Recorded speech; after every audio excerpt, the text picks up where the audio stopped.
Hello दोस्तों, 23 दिसंबर को आप लोगों का प्री बोर्ड का पॉलिटिकल साइंस का पेपर है, क्लास 12।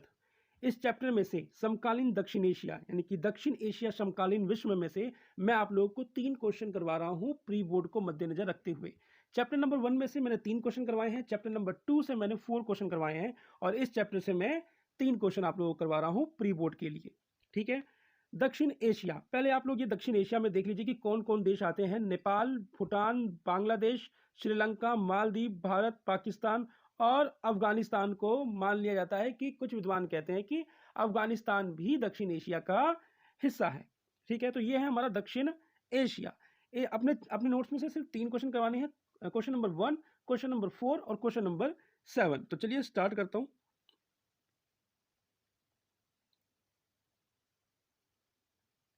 क्वेश्चन नंबर 1, ठीक है।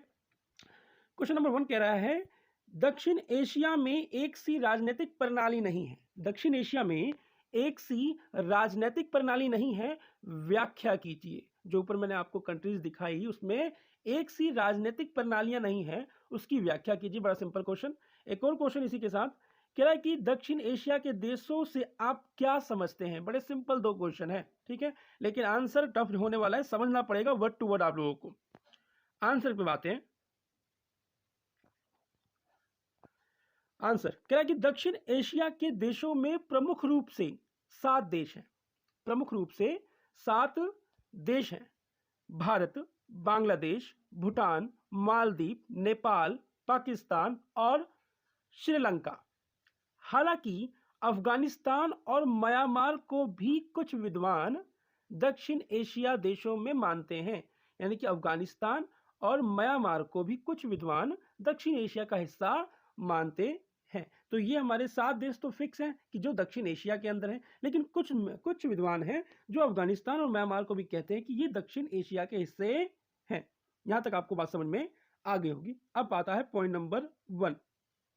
ऊपर लिखा हुआ है कि दक्षिण एशियाई देशों की राजनीतिक प्रणाली। तो पहला है भारत और श्रीलंका। भारत और श्रीलंका, ठीक है, भारत और श्रीलंका। कह रहा है कि ये दोनों ब्रिटेन से स्वतंत्र हुए। ये दोनों ब्रिटेन से स्वतंत्र हुए और उन्होंने अपने देश के लिए लोकतंत्रीय व्यवस्था को अपनाया। सही बात है। भारत जब आजाद हुआ 1947 में तो उसने लोकतांत्रिक व्यवस्था को अपनाया और श्रीलंका जब आजाद हुआ तो उसने भी लोकतांत्रिक व्यवस्था को अपनाया तथा यहां लोकतंत्र सफल भी रहा। क्यों? क्योंकि आजादी से लेके अभी तक यहां पर लोकतंत्र ही है, किसी प्रकार का कोई चेंज नहीं आया। तो हम कह सकते हैं कि अभी तक इनके राज्य में, इनके शासन में लोकतंत्रीय व्यवस्था सफल रही है। यानी कि यहां पे माइंड क्लियर हो गया हमारा कि भारत और श्रीलंका के अंदर लोकतांत्रिक व्यवस्था है जो कि बहुत अच्छी है और आज तक बनी हुई है। अब आता है पाकिस्तान और बांग्लादेश। यहां पे ध्यान समझना, उतार चढ़ाव रहेगा इसके अंदर, क्योंकि पाकिस्तान आ गया तो ये अपने आप में ही तुरम खाए हैं। कह रहा है पाकिस्तान बांग्लादेश। कह रहा है कि पाकिस्तान और बांग्लादेश में लोकतांत्रिक और सैनिक दोनों तरह के शासन रहा है।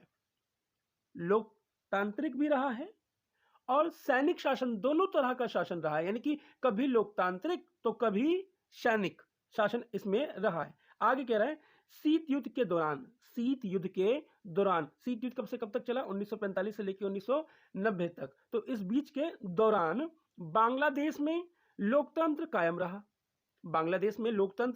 कायम रहा और पाकिस्तान में शीत युद्ध के दौरान लगातार दो बार लोकतांत्रिक सरकारें बनी शीत युद्ध के दौरान पाकिस्तान के अंदर। आगे पहली सरकार बनर्जी भुट्टो की और दूसरी नवाज शरीफ के नेतृत्व में कायम हुई। ये 2 सरकारें बनी लोकतांत्रिक। लेकिन आगे पॉइंट कह रहा है लेकिन वहां 1999 में परवेज मुशर्रफ ने सैन्य शासन की स्थापना कर दी। कर दी और नवाज शरीफ से गद्दी छीन ली। ये वही नवाज शरीफ थे जिन्होंने लोकतांत्रिक शासन की व्यवस्था शासन मतलब सत्ता में आए थे, लोकतांत्रिक व्यवस्था से सत्ता में आए थे। ठीक है, आगे बढ़ते हैं। कह रहा है कि 2008 में फिर से यहाँ लोकतांत्रिक व्यवस्था शासन है। पाकिस्तान में 2008 से फिर से यहाँ पर लोकतांत्रिक शासन व्यवस्था है। यानी कि आप लोगों ने यहाँ पे समझा होगा कि पाकिस्तान हमारे साथ ही आज़ाद हुआ, लेकिन उसके अंदर, उस देश के अंदर शासन की जो प्रणाली है, कभी लोकतांत्रिक रही तो कभी सैनिक रही, और श्रीलंका का भी यही हाल रहा। तो हमने 4 कंट्रीज के बारे में पढ़ लिया। ऊपर भारत और श्रीलंका जिसमें लोकतंत्र स्टार्टिंग से लेके अभी तक है, और पाकिस्तान और बांग्लादेश जिसमें लोकतंत्र और सैनिक शासन का मिला जुला स्वरूप देखने को मिल रहा है। अब आ जाइए पॉइंट नंबर 3 पे। पॉइंट नंबर 3 कह रहे हैं नेपाल में 2006 तक संवैधानिक राजतंत्र था, राजा का शासन राजतंत्र था। हालांकि वहां के राजा ने 2006 में अपने हाथों में कार्यपालिका की सारी शक्ति लेने की कोशिश की। राजा चाहता था कि भाई मेरी ताकत बनी रहे, और उसने सारी की सारी प्रशासनिक शक्तियों को अपने हाथ में लेने की कोशिश की, लेकिन जनता ने विद्रोह करके 2008 में राजतंत्र को खत्म किया और राजा को नाम मात्र की शक्ति दे दी गई। जनता ने भैया जब राजा की चालाकी को पकड़ा तो 2008 में उन्होंने क्या किया भाई, विद्रोह कर दिया राजा के खिलाफ। फिर व्यवस्था इस तरीके से कायम हुई कि भैया राजा को सिर्फ नाम मात्र की शक्तियां हाथ में दी गई। आगे कह रहा है फिर नेपाल एक लोकतांत्रिक गणराज्य के रूप में उभरा। वर्तमान में वहां लोकतंत्र है। वर्तमान में वहां क्या है, लोकतंत्र है। ये पॉइंट नेपाल का सेपरेट दिया हुआ है। आशा है समझ में आप लोगों को आ गया होगा कि राजतंत्र से ये लोकतंत्र की तरफ बढ़ा, और ऊपर पाकिस्तान और क्या कहते हैं आपका बांग्लादेश में सैनिक और लोकतंत्र। ठीक, अब आ जाइए भूटान पे। बड़ा ही छोटा सा सिंपल है। भूटान कह रहा है कि भूटान में अब भी राजतंत्र है। भूटान में अब भी वर्तमान में भी राजतंत्र है, लेकिन वहां के राजा ने भूटान में बहुदलीय लोकतंत्र को स्थापित करने की योजना शुरू कर दी है। यानी कि यहाँ वहाँ के जो राजा हैं वो लोकतांत्रिक व्यवस्था के हिसाब से चलना चाहते हैं, लेकिन वहां पर क्या है, राजतंत्र है। अब आ जाइए पॉइंट नंबर 5, मालदीव। मालदीव 1968 तक, ये थोड़ा सा समझना, पॉइंट बड़ा है, मैंने मतलब बड़ा किया इस पॉइंट को क्योंकि इसके अंदर पॉइंट्स ऐसे हैं जो आपके 1 मार्क्स के बन सकते हैं। कह रहा मालदीव 1968 तक सल्तनत हुआ करता था।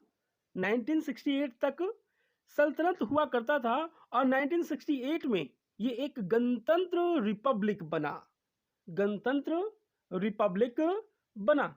2005 के जून में मालदीव की संसद में बहुदलीय प्रणाली को अपनाने के पक्ष में मतदान किया। ध्यान देना इस लाइन को कि 2005 के जून में मालदीव की संसद ने, जो मालदीव की जो संसद है उसने बहुदलीय प्रणाली यानी एक से अधिक दल प्रणाली को अपनाने के पक्ष में मतदान किया कि भैया मालदीव के अंदर बहुदलीय प्रणाली होनी चाहिए। आगे कह रहा है मालदीव डेमोक्रेटिक पार्टी एमडीपी का देश के राजनीतिक मामलों में दबदबा है। जो पार्टी है मालदीव की, इस पार्टी की राजनीतिक मामलों में एक दबदबा, एक पैठ है, अच्छा पैठ है।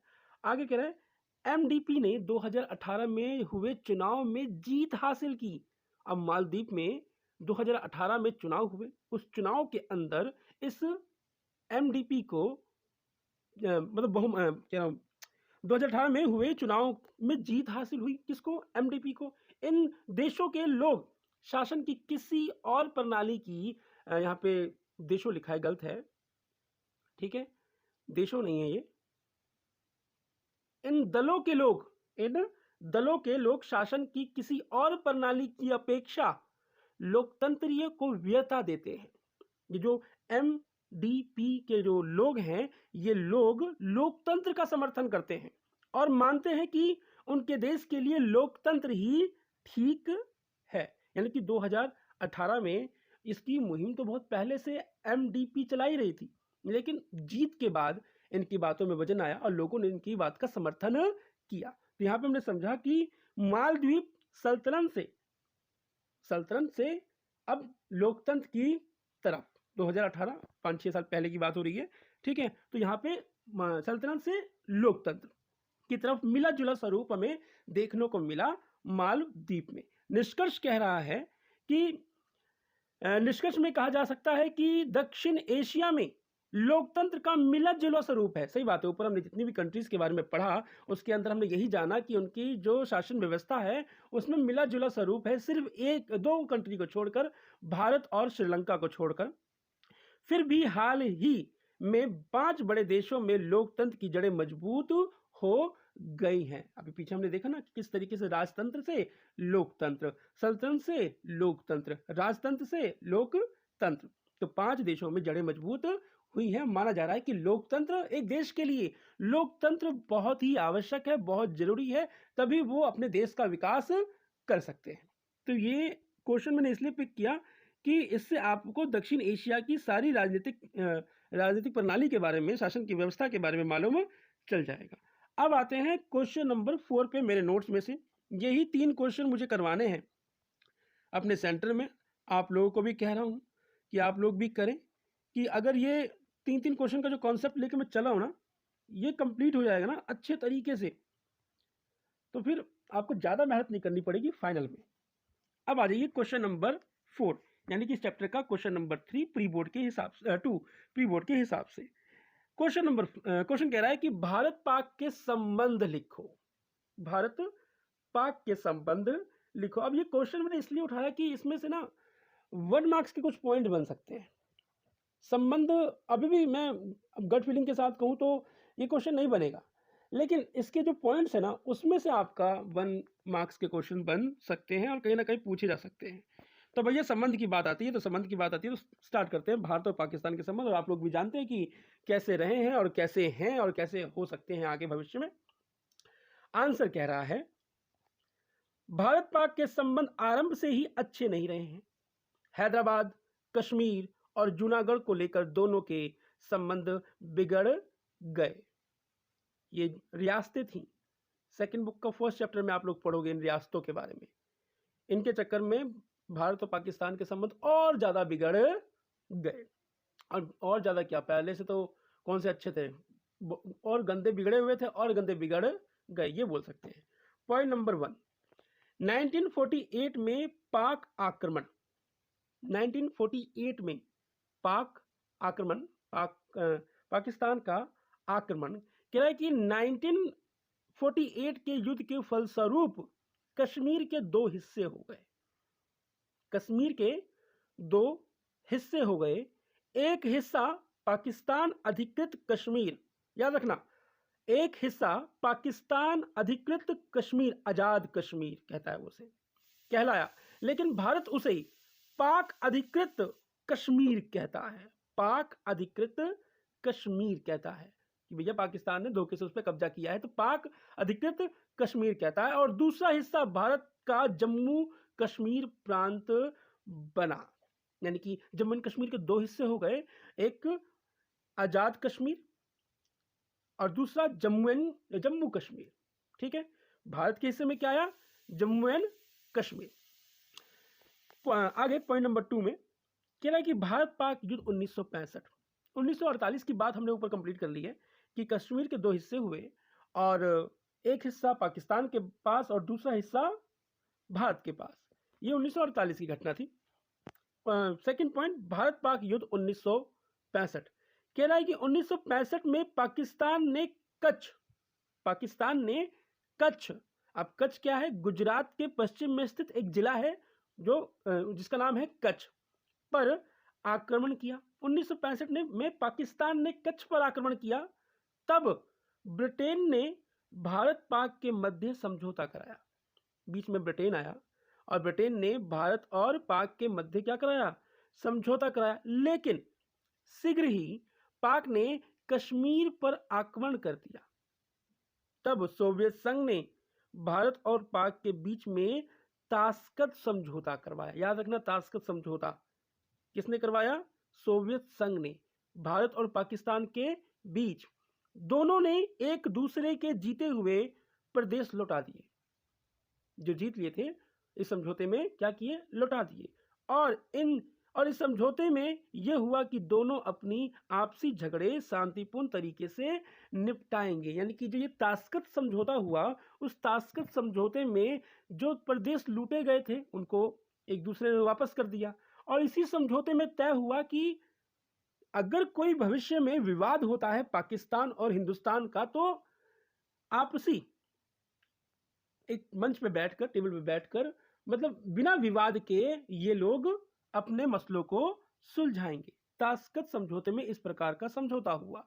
हमने अभी तक 1948 से लेकर 1965 तक आ चुके हैं, ठीक है। तो इस प्रकार का संबंध हमारा और पाकिस्तान का रहा। अब आ जाइए third point 1971। Third point 1971, step by step की पूरे संबंध आप लोगों को मालूम चल जाए, और जो मोस्ट इंपॉर्टेंट एग्जाम के अंदर पूछे जाते हैं तो उन्हीं पॉइंट्स को मैंने कंसीडर किया हुआ है। कह रहा है कि 1971 भारत पाक युद्ध, भारत पाक युद्ध 1971, ठीक है, ध्यान देना। इसी युद्ध में बांग्लादेश नामक एक देश का जन्म हुआ था। सुनना ध्यान से। कह रहा है कि पाक के सैनिक जाहिर खान ने, पाक के सैनिक जाहिर खान ने पूर्वी पाकिस्तान यानी कि जो वर्तमान में जो बांग्लादेश आप लोग देखते हो, वो पहले क्या था, पूर्वी पाकिस्तान। यानी कि 1971 से पहले ये जो बांग्लादेश आप लोग मैप में देखते हो वो क्या था, पूर्वी पाकिस्तान, ठीक है। आगे बढ़ रहा हूं। क्या पूर्वी पाकिस्तान की जनता की मांगों को नहीं माना। फिर से रिपीट कर रहा हूं। पाक के सैनिक जाहिर खान ने पूर्वी पाकिस्तान की जनता की मांगों को नहीं माना। जब पूर्वी पाकिस्तान के शेख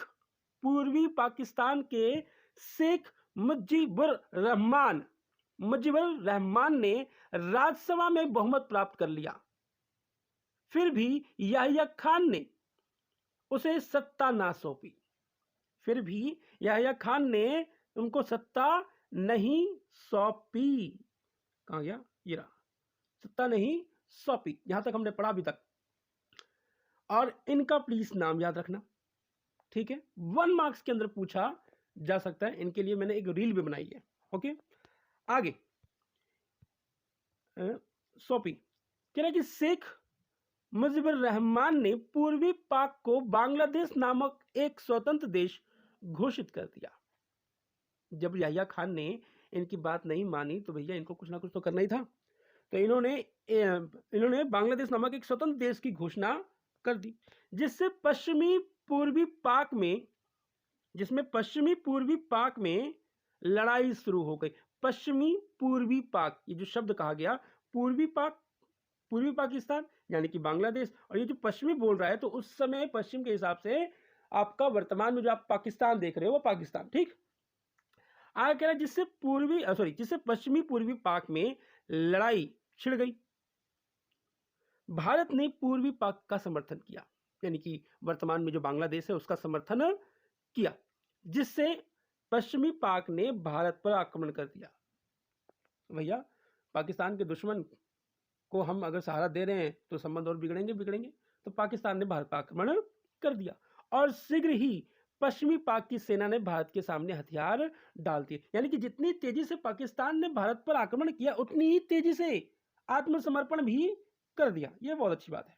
आगे क्या, तत्पश्चात शिमला समझौता हुआ। ओए होए, यहां देखना बात, ये मैंने बोल्ड नहीं किया हुआ, ये गलत बात है मेरी। शिमला समझौता हुआ और बांग्लादेश नामक एक नए देश का निर्माण हुआ। यानी कि 1971 में नए देश का निर्माण हुआ, बांग्लादेश नामक एक कंट्री का निर्माण हुआ। तो यहां पर भी भारत और पाकिस्तान के संबंध बिगड़े, ठीक है। अब आ जाइए पॉइंट नंबर 4 पे। कह रहा है कि भारत ने 1988 में परमाणु प्रशिक्षण किया, जिससे भारत पाक के संबंध बिगड़ गए। जेलसी तो होगी ना, है। हम आगे बढ़ेंगे तो भैया, और जलने वालों की कमी नहीं होनी चाहिए। पॉइंट नंबर 5, कारगिल युद्ध 1999 में पाक समर्थक आतंकवादियों ने भारत में घुसपैठ की थी, जिसका भारत ने मुंह तोड़ जवाब दिया। ले भैया, कहां जाएगा, अच्छे तरीके से जवाब दिया। पॉइंट नंबर 6, भारतीय संसद पर हमला। यानी कि ये ऐसे पॉइंट्स हैं जहां पर भारत और पाकिस्तान के संबंध बिगड़े। भारतीय संसद पर हमला, ये 1 मार्क्स के लिए इंपॉर्टेंट है, प्लीज पूछा जा सकता है एग्जाम के अंदर। कह रहा है कि 13 दिसंबर 2001 को पाक समर्थक आतंकवादियों ने भारत की संसद पर हमला किया, जिससे भारत पाक के संबंध बिगड़ गए। पॉइंट नंबर 7, भारत में आतंकी गतिविधियों को बढ़ाना, और ये तो भैया पाकिस्तान इसके अंदर बहुत ही आगे और तेज है, ये बढ़ाता रहता है। एक्सप्लेन कर रहा हूं कि पाकिस्तान चोरी छुपे भारत में हिंसा को बढ़ा रहा है। 2008 में मुंबई में आतंकवादी हमले हुए जिसमें पाकिस्तान का हाथ था। यात्राएं और समझौते, पॉइंट नंबर 8, अगर 6 मार्क्स का आएगा तो 6 पॉइंट ही लिखने हैं आपको, पॉइंट्स हाईलाइट करके याद रखना। पॉइंट नंबर 8 कह रहा है कि यात्रा, चल रही ना रिकॉर्डिंग, हाँ चल रही है, 24 मिनट की होगी। कह रहा है कि यात्रा और समझौते, भारत और पाक के बीच बातचीत जारी है। लाहौर घोषणा पत्र, आगरा शिखर वार्ता और शार्क सम्मेलन में बातचीत हुई, लेकिन अभी तक कश्मीर का स्थायी हल नहीं निकल पाया है। मैं तो इसके ऊपर ये कहता हूं, जब तक सूरज चांद रहेगा कश्मीर का विवाद रहेगा। ठीक, क्या बात बोल दी मैंने। तो ये थे विवाद के सिलसिले, ये थे विवाद जो कि भारत और पाकिस्तान के बीच में बने हुए हैं और जिससे भारत और पाकिस्तान के संबंध खटासमय हैं, खटास रहती ही रहती है। अब आ जाइए क्वेश्चन नंबर 7 पर। बाकी आप लोग ये जो नोट्स देख रहे हो, प्लेलिस्ट में सब की स्क्रीन रिकॉर्डिंग दे रखी है मैंने, आप लोग वहां से पढ़ सकते हो। देख लो जी, ये रहे आपके शेख मुजीबुर रहमान, ये हैं। ओके,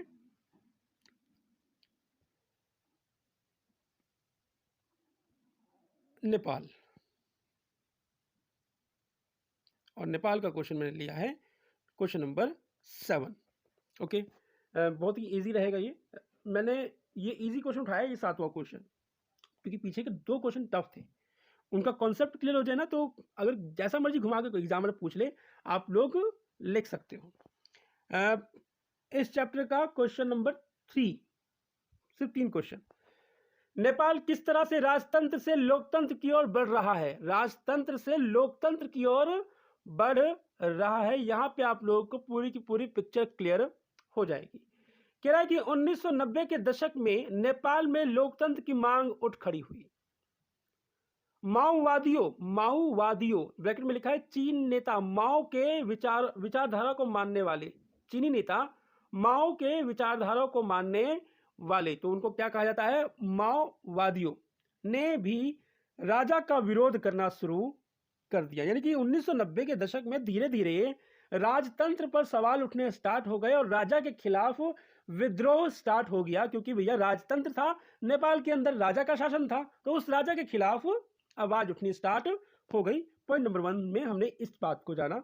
पॉइंट नंबर 2 कह रहा है, जब नेपाल के राजा विनेंद्र की हत्या हुई तब नए राजा ज्ञानेंद्र ने 2002 में संसद को भंग कर दिया। चालाकी के तहत इन्होंने ये काम किया था। एनसीईआरटी की बुक पढ़ते तो उसमें ये लाइन लिखी हुई है कि अपने फायदे स्वार्थ के लिए इस ज्ञानेंद्र ने संसद को भंग कर दिया और प्रधानमंत्री को हटा दिया, क्योंकि ये चाहते थे कि सारी पावर्स मेरे हाथ में चली जाए और अपने आप को मजबूत स्थिति में रखना चाहते थे ज्ञानेंद्र। पॉइंट नंबर 3, इसके विरोध में अप्रैल 2006 में नेपाल में लोकतंत्र की स्थापना के लिए आंदोलन शुरू हुए। किसकी स्थापना के लिए? लोकतंत्र की स्थापना के लिए आंदोलन शुरू हुए और वहां के 7 बड़े दलों ने मिलकर, ये वर्ड गलत है, पहले SPA, ए नहीं आएगा, SPA याद रखना। तो 7 दलों ने मिलकर 7 पार्टी अलायंस बनाई। किसके खिलाफ? राजा के खिलाफ। लोकतंत्र को लेते हुए, लोकतंत्र का समर्थन करते हुए 7 बड़ी पार्टियों ने एक दल बनाया, संगठन बनाया, जिस संगठन का नाम था 7 पार्टी अलायंस।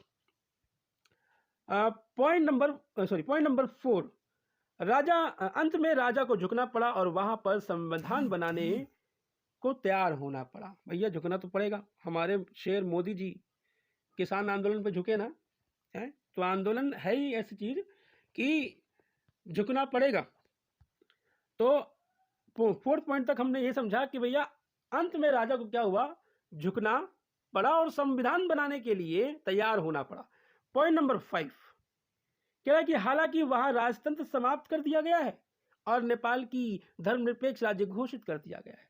वहां पे राजतंत्र को समाप्त कर दिया गया है और धर्मनिरपेक्ष राज्य घोषित कर दिया है। जैसे कि भारत हमारा कैसे धर्मनिरपेक्ष राज्य है, उस तरीके से नेपाल को धर्मनिरपेक्ष राज्य घोषित कर दिया गया है। पॉइंट नंबर 6, 2008 में नेपाल राजतंत्र को खत्म करने की बात, 2008 में नेपाल राजतंत्र को, नेपाल यहाँ कोमा लगाना था मेरे को, 2008 में नेपाल राजतंत्र को खत्म करने के बाद नेपाल का संविधान लिखने के लिए वहां संविधान सभा का गठन हुआ 2008 में। ठीक, और लास्ट पॉइंट कह रहा है कि नेपाल लोकतांत्रिक गणराज्य बन गया। 2015 में नेपाल में नया संविधान अपनाया।